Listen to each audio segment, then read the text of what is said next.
반통일 김영호, BBK 김홍일 입각. 어디서 이런 인물만. 김호경 에디터. 윤석열 대통령이 신임 통일부 장관에 반통일 성향의 김영호 성신여대 정치외교학과 교수를 지명했다. 장관급인 국민권익위원장에는 이명박 전 대통령에게 비단길을 깔아줬던 BBK 그 검사 김홍일 변호사를 임명했다. 어디서 이런 인물들만 골라오는지 기이할 정도의 인사이지만 갈수록 극우에 포획된 채 검찰 독재 정권 완성에 집착하는 윤 대통령에겐 필연적인 선택지인 것으로 보인다. 대통령 취임 후 첫 개각임에도 그 내용은 국정기조 쇄신의 의지가 전혀 없음을 보여줬으며 나아가 지금까지의 폭주를 한층 가속화하겠다는 메시지로 해석된다. 김대기 대통령 비서실장은 29일 오전 용산 대통령실 청사 브리핑에서 부분 개각 결과를 발표했다. 김 비서실장은 우선 김영호 통일부 장관 후보자에 대해 원칙 있는 대북 정책, 일관성 있는 통일 전략을 추진할 적임자라고 소개했다. 그러나 김영호 후보자는 통일부 수장에 걸맞는 북한과의 대화와 교류, 평화 통일에 대한 관심은 전무하고 거꾸로 북한 체제 파괴 김정은 정권 타도와 같은 대북 초강경 발언을 해온 것으로 유명하다. 김 비서실장이 흡수통일 전략을 추진할 적임자라고 소개했다면 맞는 이력의 소유자인 것이다. 경남 진주 출신으로 1982년 서울대 외교학과를 졸업한 그는 사회과학 전문 출판사인 도서출판 녹두 대표를 지내면서 1987년 4월 소련 공산당 공식 철학서인 철학교정을 번역 출판했다가 국가보안법 위반 혐의로 구속돼 10개월간 옥살이를 하는 등 80년대 후반까지 운동권으로 활동했다. 그러다 미국 유학을 나가 국제정치학 석박사 학위를 따고 귀국한 뒤 극에서 극으로 전향해 2005년 뉴라이트 지식인 모임인 뉴라이트 싱크넷 운영위원장을 맡으며 극우적 발언을 쏟아내기 시작했다. 이명박 정부에 발탁돼 청와대 통일비서관과 외교부 인권대사 등을 지내기도 했다. 그는 2019년 2월 인터넷 매체 펜앤드마이크에 기고한 글에서 북핵 문제의 근본적 해결책은 북한 전체주의 체제 파괴에 의해서만 가능하다는 점을 인식하는 것이 그 어느 때보다도 중요하다고 했다. 같은 해의 4월 기고문에서는 김정은 정권이 타도되고 북한 자유화가 이루어져서 남북한 정치체제가 일체제가 되었을 때 통일의 길이 비로소 열리게 된다며 2000년 6월 남북공동선언은 북한의 선전과 선동에 완전히 노란한 것이다. 민족통일이 아닌 체제통일을 해야 한다고 주장했다. 북한이 극도로 경계하는 체제 전복을 통한 흡수통일을 시사하는 발언은 이외에도 부지기수다. 그는 2018년 7월부터 김영호 교수의 세상 읽기라는 개인 유튜브 방송을 운영해왔는데 가령 올해 1월 게시한 영상에서는 북한 내부 상황이 악화할 경우 언제든 군부 쿠데타가 일어날 수 있다고 했다.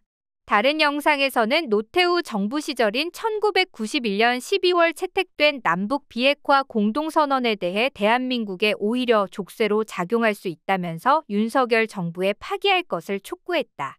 국내 시사 현안을 둘러싼 발언들 또한 태극기 부대 수준을 벗어나지 않는다.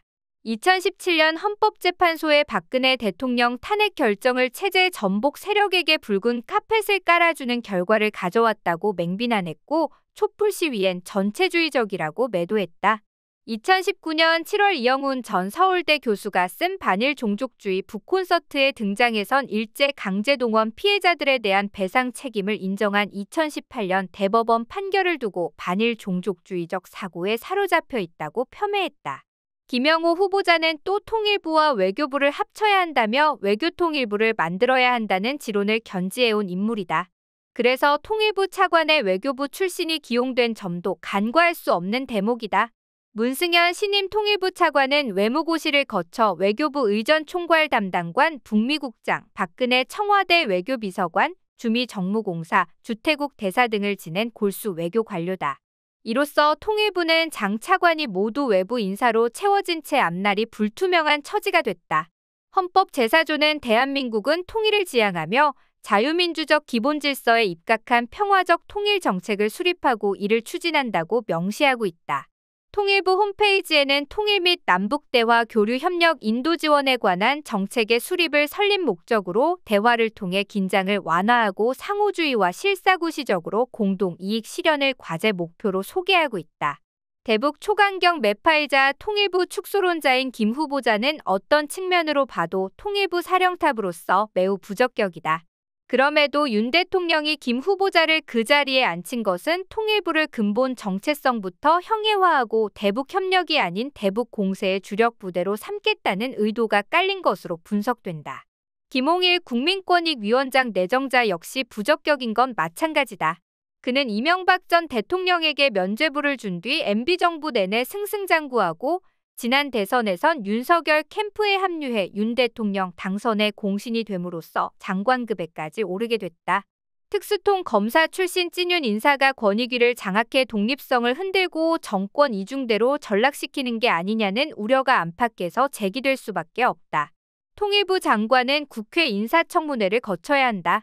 청문회를 거치지 않아도 되는 권익위원장과 차관은 다음 달 3일 자로 임명될 예정이다. 이동관 대통령 대외협력특보가 사실상 내정된 장관급 방송통신위원장 발표는 이날 이뤄지지 않았다.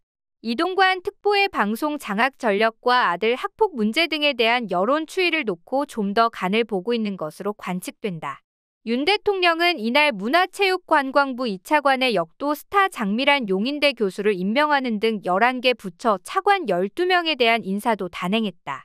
이 중 절반에 가까운 5명을 대통령실 비서관 출신으로 배치한 것은 윤석열 정부의 국정 운영에 대한 불만과 회의가 적지 않은 공직 사회를 더욱 바짝 조이겠다는 목적으로 풀이된다.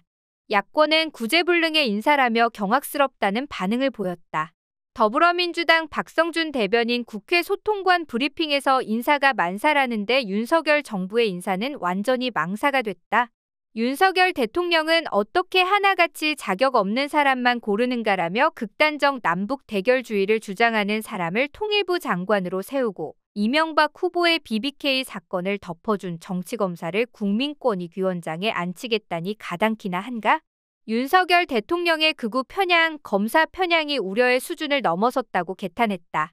박 대변인은 김영호 교수는 통일이 아니라 영구 분단을 기도할까 걱정스러운 사람이라고 평가했고 김홍일 전 검사는 권력자의 권익을 지켜온 사람이다. 권익위원회 역시 정권의 사정기관으로 전락시킬 것이라고 지적했다. 이어 대통령실 비서관들의 전진 배치는 정부 부처를 대통령의 직할체제로 운영하려는 의도로 볼 수밖에 없다면서 장관은 결재만 하는 허수아비로 전락하고 부처는 실세 차관들을 통해 대통령실의 하명을 실행하게 될 것이라고 봤다. 정의당 배진교 원내대표는 상무집행위원회에서 김영호 후보 지명은 실상 통일부 해체 선언이라며 지명 발표 자체를 취소해야 한다고 했다. 또 김홍일 국민권익위원장 내정은 국민권익 구제와 반부패 기관인 국민권익위를 제2의 사정기관화하겠다는 선언이며 한동훈 검찰과 유병호 감사원, 김홍일 권익위 삼각편대로 야당과 시민사회 등 정치적 반대파에 대한 공세 체계를 완성하겠다는 것이라고 규정했다. 아울러 찔끔 개각의 핵심은 차관 인사에 있다. 이번 개각은 차관 인사가 장관 인사보다 많은 거꾸로 인사라며 국회 임명 동의가 필요 없는 차관으로 국회 인사 검증을 패싱하고 실세 차관으로 친위체제를 구축하겠다는 것 아니냐고 했다. 김희서 수석 대변인도 브리핑을 통해 통일부를 통일파괴부로 만들겠다는 뜻이다. 여가부를 없애겠다는 여가부 장관에 이어 장관계의 슬픈 코미디 쌍벽으로 기억될 것이라며 만사검통 김홍일 국민권익위원장 임명도 매우 우려스럽다. 국민권익위가 아니라 윤석열 권익위로 오히려 국민의 권익을 올가매는 데 앞장설 것이 뻔하다고 비판했다.